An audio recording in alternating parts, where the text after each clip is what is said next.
Some Sadducees, those who deny that there is a resurrection, came forward and put this question to Jesus, saying, "Teacher, Moses wrote for us, if someone's brother dies leaving a wife but no child, his brother must take the wife and raise up descendants for his brother. Now there were 7 brothers. The first married a woman but died childless. Then the second and the third married her. And likewise, all the 7 died childless. Finally, the woman also died. Now at the resurrection, whose wife will that woman be? For all 7 had been married to her." Jesus said to them, "The children of this age marry and remarry, but those who are deemed worthy to attain to the coming age and to the resurrection of the dead neither marry nor are given in marriage. They can no longer die, for they are like angels, and they are the children of God, because they are the ones who will rise. That the dead will rise, even Moses made known in the passage about the bush, when he called out, 'Lord, the God of Abraham, the God of Isaac, and the God of Jacob. And he is not God of the dead, but of the living. For to him all are alive.'" The gospel of the Lord. Today we see Jesus' encounter with the Sadducees. Now, the Sadducees aren't well known today because they don't exist anymore. They were the religious leaders that were associated with the temple and very often would dialogue with the local government, in this case the Romans, and compromise a lot to do so. It's not unlike perhaps a religious leader today trying to perhaps dialogue with the minister and perhaps compromise a lot on the gospel. Well, the Sadducees, in following the law, they held erroneous beliefs. And so this is what's taking play with Jesus today. The Sadducees did not believe in the human soul or angels or the resurrection of the body. And so they posed this question. They called to mind an act of the law in the Old Testament.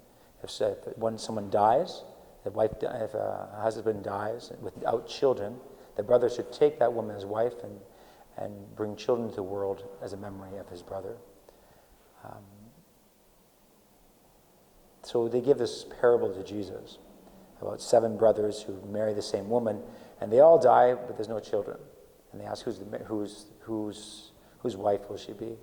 Now the problem with the Sadducees did with this is they took this life and they extended it to the next life, and they look at the next life only as a mere extension of this life. And sometimes we do the same thing. We look at heaven or eternal life merely as an extension of this life, but without death again. And if we really ask ourselves the question, would you really want that? Just the same life extended over and over again. Is that the glory Jesus came to give us? And in truth, what Jesus taught, there are things that exist that we can't see and touch, like angels. And the resurrection of the body is true. And Jesus points out the error in confusing the next age with this world, and points out that marriage is for this age. And he talks about how marriage has a purpose. That is the procreation of children, continuing in the bonding of the couple. And so this growth of the population, ideally, is to happen in this committed relationship between a man and woman for life, open to life. And we call that marriage.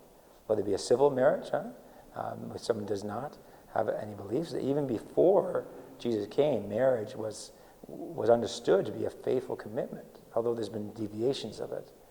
When Jesus came, he raised marriage up to be something sacred as a sacrament. So Jesus responds to this and points out, in the next life, though, it's till death do you part. We won't be married. He says we will be like angels. He does not say we are angels. This is our Mormon brothers and sisters, right? Sometimes say this. We become spiritual beings or angels. And this would be erroneous. He does not say that human beings are angels. Angels are disembodied spirits. They don't have a human body. Humans, we're body and soul. And so our soul animates our body. And so this is very important for when it comes to marriage, to get that correct. Right? So Jesus says we're like angels in that we will not die, and we do not marry, and we do not bear children in the next age. So it shows a couple of things, how sacred marriage is. What a wonderful gift. that a man and a woman can make a life commitment and bring a new life and therefore a new soul into the world. They can co-create with God, which is magnificent. It's sacred. This is why there's been many generations that held marriage as sacred, and the laws of the state protect this sacred bond. But nowadays, marriage can be confused, as it was for the Sadducees. It can be confused in different ways. One way is that we forget about the human soul and the dignity of the person. And so we let the flesh take over. And so we forget about God, and we forget about even the dignity of the spouse. And so you see adultery or unfaithfulness. Or if I get tired, I'm not happy anymore, I'm emotionally sad, I'll just forget about this woman or forget this man, go find someone new. But what about the children? We know that a stable environment with a man and a woman, a man as a father and a woman as a mother, is the best environment in which to raise a child emotionally, intellectually, spiritually. And so when we forget about the uniqueness of that person's soul, we can become selfish and allow lust to enter into that relationship and lead to broken families. But nowadays, there's also a funny thing happening. We're not just forgetting about the soul, but now people are forgetting about the body. And this is completely absurd. Now we're thinking it doesn't matter what your body is, you can go ahead and get married. And they reduce marriage as some kind of commitment between two creatures. And so you have ideas that you don't even need a female body and a male body anymore. You don't even need children anymore, and we still call this marriage. And this is very unique to this generation. It's getting so far that you see a woman wanting to marry her dolphin, and it just becomes absurd after a while. Well, thanks be to God for Jesus Christ and His church.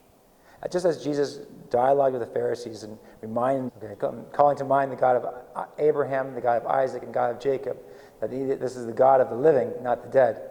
So likewise, it's Jesus speaking through His church that calls to mind and reminds us that marriage is something sacred. And really, it's in the institution of marriage that children's rights to be raised by their biological parents are preserved. Now may God bless you, the Father, and the Son, and the Holy Spirit.